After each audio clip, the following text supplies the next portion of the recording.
because the plugs could not be rotated in order to refuel. The maintenance access did not exist because the original designers didn't anticipate that kind of a problem.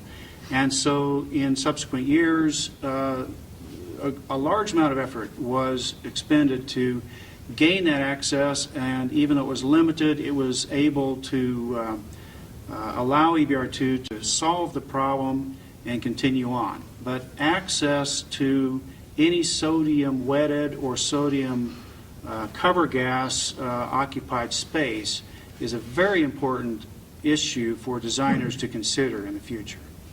Can you explain how they solved that problem then? Is it something you can talk about? Of course.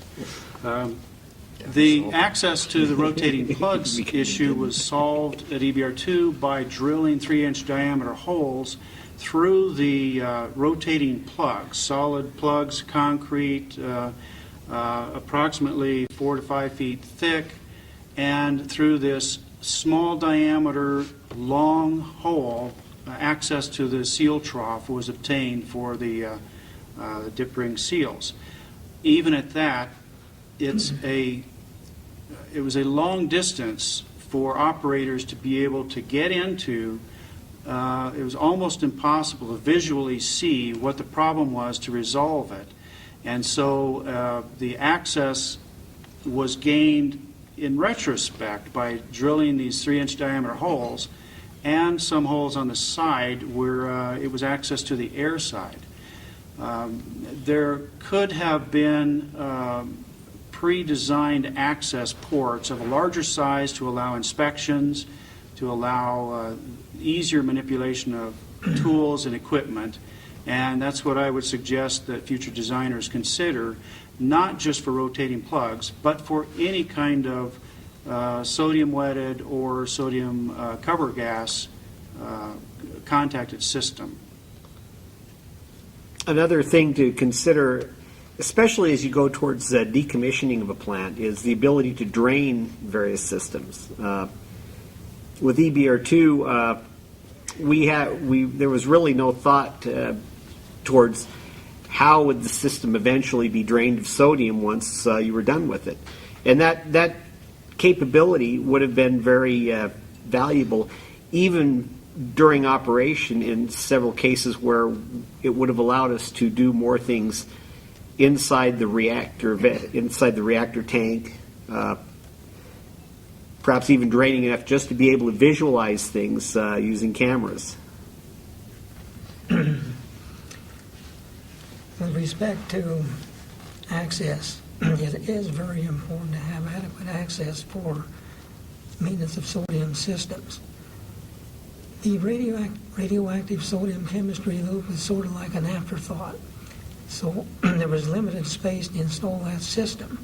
Consequently, it was very difficult to do maintenance on that system. For example, the Rascal sodium EM pump was in a very small congested area, and to replace that pump was practically, I shouldn't say impossible, but it was very difficult. It required going into this small access area and practically laying down, cutting piping, and then to weld the pump back in was very, very difficult, and then to do the weld inspections. So, as Ken said, providing adequate access is very important in designing a system. Another thing I'd like to mention is that if you have a NAC system, it's very important that you have a dump tank that would allow you to dump the NAC so you can perform maintenance on that system. Because NAC is a liquid at room temperature. The melting point of NAC is somewhere around 14 degrees F. Therefore, you're dealing with a liquid. And NAC is very flammable. It's very hazardous to people. So it's important, in my opinion, that you have a system where you can dump the NAC. Sodium,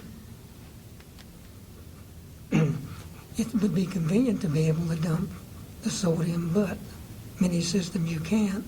Since you're dealing with sodium, you can bring it down to room temperature and it's solid, and you can deal with it very easily.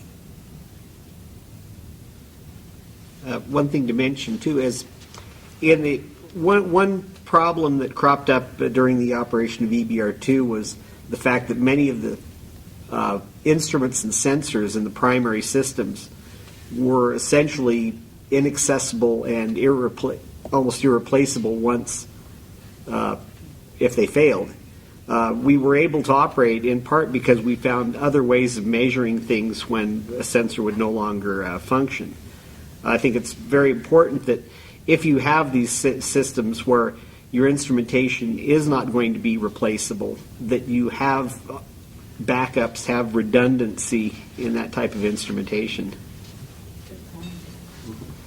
One thing I'd like to emphasize on the maintenance access is in a pool-type system such as EBR-2, it is important for a new design to provide extra access ports into the top of the primary tank over and above those that are needed specifically for major components and instrument probes. We did have a few extra holes, ports into the primary tank in EBR-2, but many of those found uses. We would come up with a experimental system of some sort to put in some of these extra holes. And we did find a need for having to get access into the primary tank one way or the other, and a few extra holes would have been very nice in those cases. So to start out with the idea of some additional access holes is a very good place to start, when the tendency is in the design is to go the other direction, to minimize the space required and to minimize the number of penetrations. Any particular place that you would put those extra holes, or recommendations?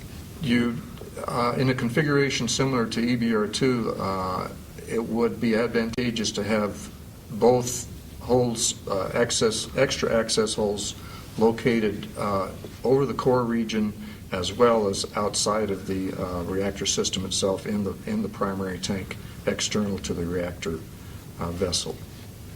You need both areas of access. In addition to access for maintenance, I would advise that in all systems, the designers consider not only maintenance access, but design for removability of key components to make it easy. And by that, more than just major components. There are parts of piping systems that may become obstructed due to whatever the flowing material is, whether it is the liquid sodium or the cover gases.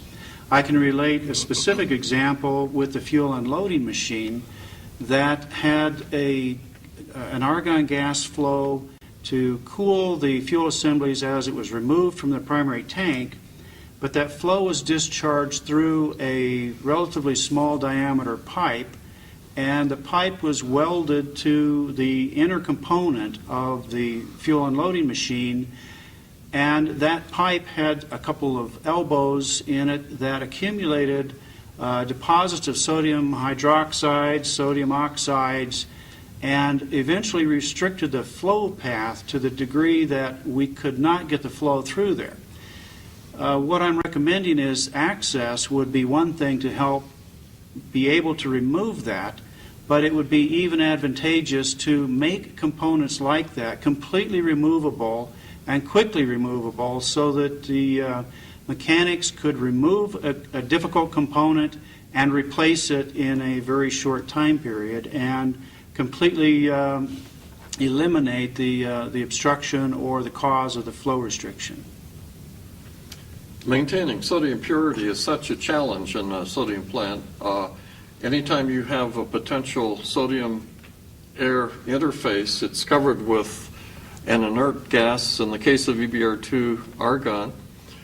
But there will, over a life of a plant, always be ingress of contamination, air in leakage.